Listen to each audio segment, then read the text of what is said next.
श्री सच्चिदानंद सद्गुरु साईनाथ महाराज की जय। श्री साई सच्चरित्र अध्याय 50। महासमाधि बाबा का निर्वाण काल।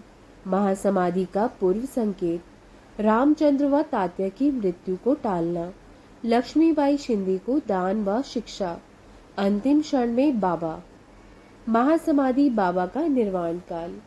जिस पर गुरु कृपा हो जाती है वह भव बंधन से मुक्त होकर परमात्मा के परम धाम में वास करता है, लेकिन जो सद्गुरु से विमुख रहता है वह अभागा है। ऐसा मनुष्य भव बंधन में जकड़ता ही चला जाता है। इसलिए सद्गुरु के मोहनाशक श्री चरणों का सदैव स्मरण करते रहना चाहिए। श्री साईं बाबा समय के सद्गुरु थे। उनका सानिध्य व कृपा प्राप्त कर अनेक भक्तों ने अपना कल्याण किया।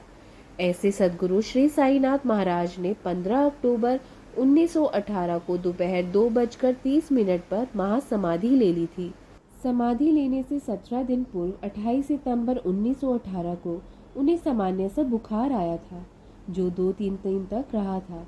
बाबा के निर्वाण काल की ये तारीख प्रोफेसर जी नार्के के एक पत्र पर आधारित है, जो उन्होंने दादा साहेब खारपड़े को 5 नवंबर 1918 को लिखा था। बाद में वह पत्र श्री साईं लीला पत्रिका के प्रारंभिक वर्ष में पृष्ठ 7 से 8 में प्रकाशित भी हुआ था। महासमाधि का पूर्व संकेत।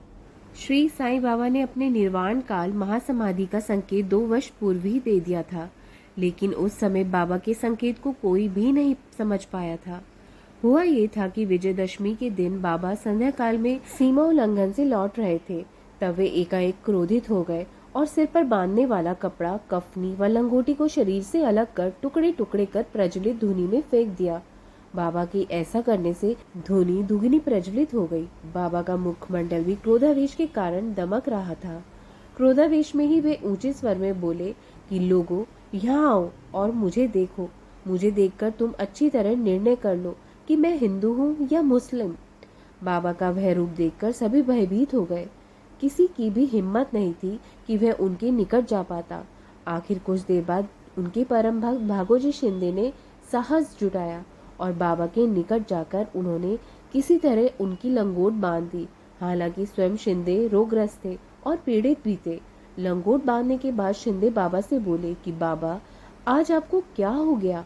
आज तो सीमोल्लंघन यानी दशहरे का पर्व है। शिंदे ने जब ऐसा कहा तो बाबा ने सटके को जमीन पर पटकते हुए कहा कि ये मेरा सीमोल्लंघन है।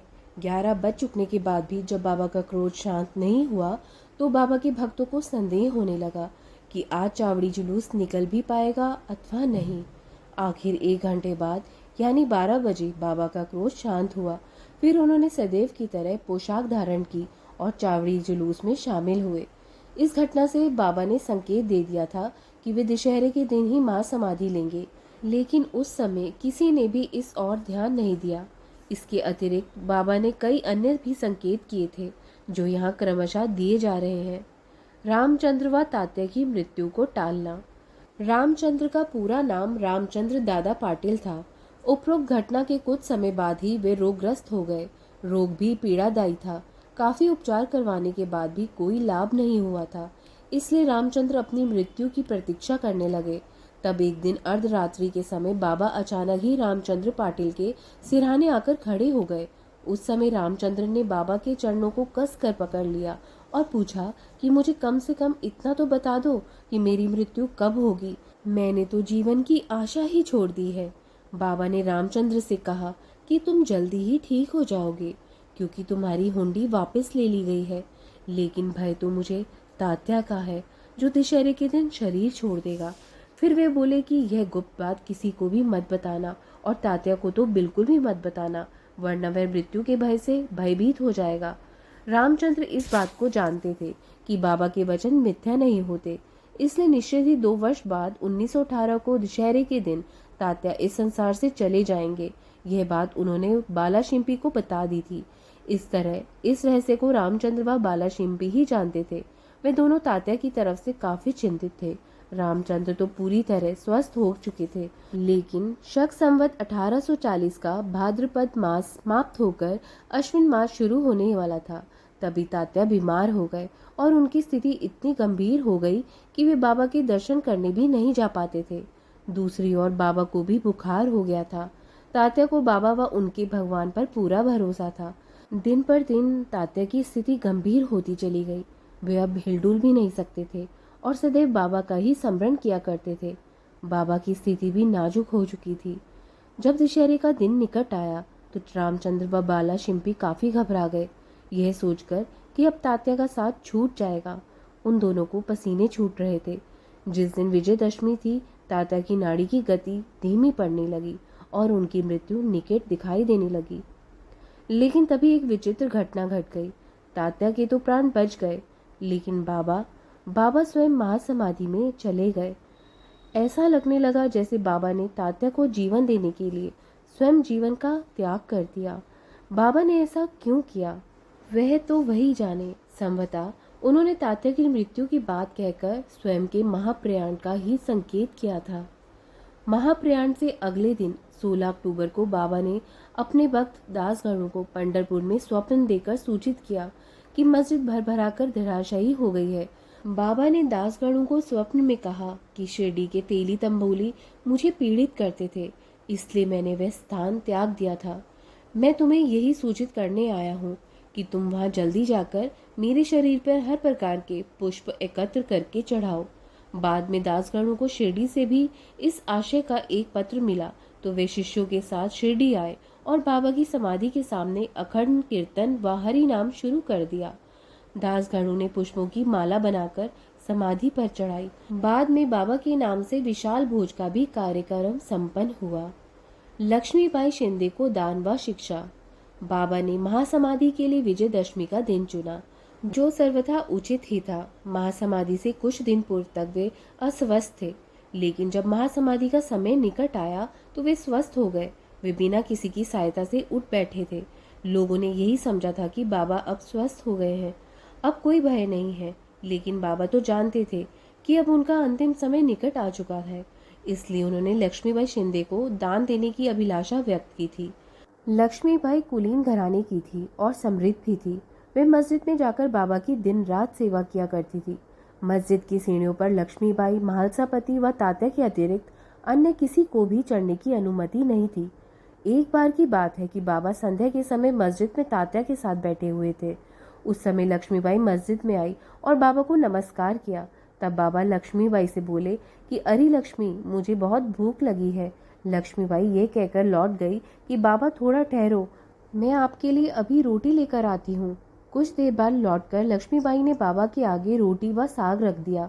बाबा ने वह रोटी और साग एक भूखे कुत्ते को दे दिया। इस पर लक्ष्मीबाई ने ऐतराज करते हुए कहा कि बाबा, ये क्या, मैं तो इतनी जल्दी आपके लिए अपने हाथों से बनाकर रोटी लाई और आपने एक भी ग्रास न खाकर सारी रोटी कुत्ते को दे दी। तब बाबा ने मुस्कुराकर लक्ष्मीबाई को समझाते हुए कहा कि तुम क्यों अनावश्यक दुखी होती हो, कुत्ते में भी तो आत्मा है। कुत्ते को भोजन कराना मुझे भोजन कराने के समान ही है। प्राणी के अनेक रूप होते हैं, फिर भी भूख सभी को समान रूप से लगती है। कोई प्राणी बोलकर बता देता है कि उसे भूख लगी है, कोई प्राणी मूक बना रहता है। तुम सत्य मानो कि जो भूखों को भोजन कराता है वह वास्तविकता में मुझे ही भोजन कराता है। इस तरह बाबा ने एक महान आध्यात्मिक सत्य की शिक्षा दी थी।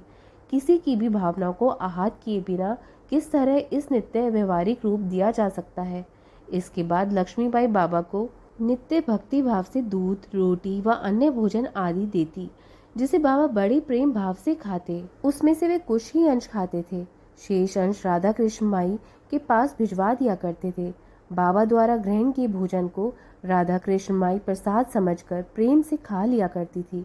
इस घटना से यही सिद्ध होता है कि बाबा का सभी जीवों में वास है। बाबा भी लक्ष्मीबाई की सेवाओं को भूले नहीं थे। वे लक्ष्मीबाई को दान देना चाहते थे। यही कारण था कि महासमाधि लेने से पूर्व उन्होंने लक्ष्मीबाई को अपनी जेब से पहले 5 रुपए, फिर 4 रुपए दिए थे। ये 9 रुपए नवदा भक्ति के प्रतीक थे। ऐसा करके बाबा ने श्रीमद् भागवत पुराण के 11वें स्कंद के 10वें अध्याय के 6ठे श्लोक में वर्णित भक्ति के 9 लक्षणों की ओर संकेत किया था।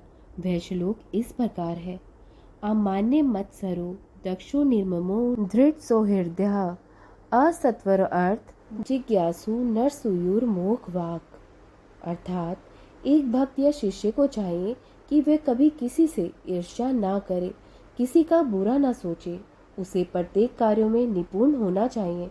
वे आलसी ना हो, मोह ना हो, गुरु चरणों में प्रेम हो, कार्यों को सावधानी से करे, परमार्थ ज्ञान प्राप्ति का इच्छुक हो, दूसरों में दोष न ढूंढे और व्यर्थ की बात ना करे। अंतिम क्षण में बाबा। अंतिम क्षण अर्थात महासमाधि के पूर्व क्षणों में भी बाबा सजग थे। अंतिम समय में उन्होंने सबको मस्जिद से चले जाने को कह दिया था। चिंतातुर काका साहेब, बूटी व अन्य भक्त जो बाबा की सेवा में सदैव मस्जिद में रहा करते थे, उन्हें भी बाबा ने वाड़े जाकर भोजन करने को कह दिया था।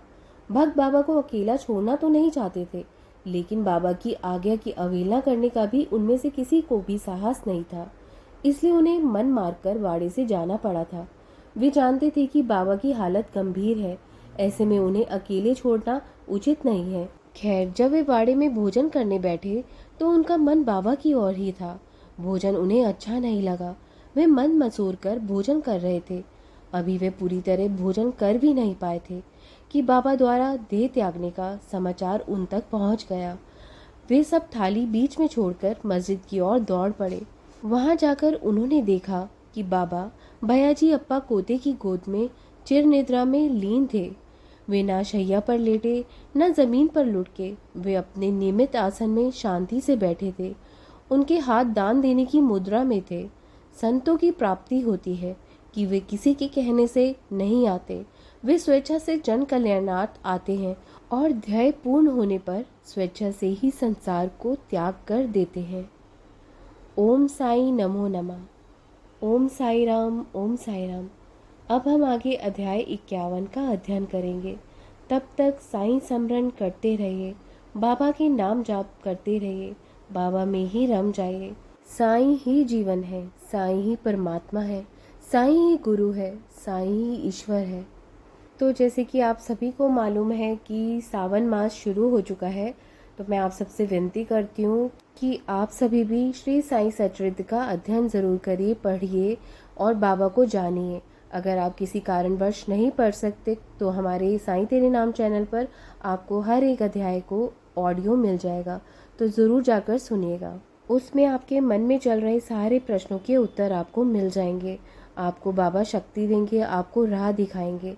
तो ज़रूर सुनिएगा और ज़रूर बाबा से जुड़िएगा। ओम साई राम, जय साई राम।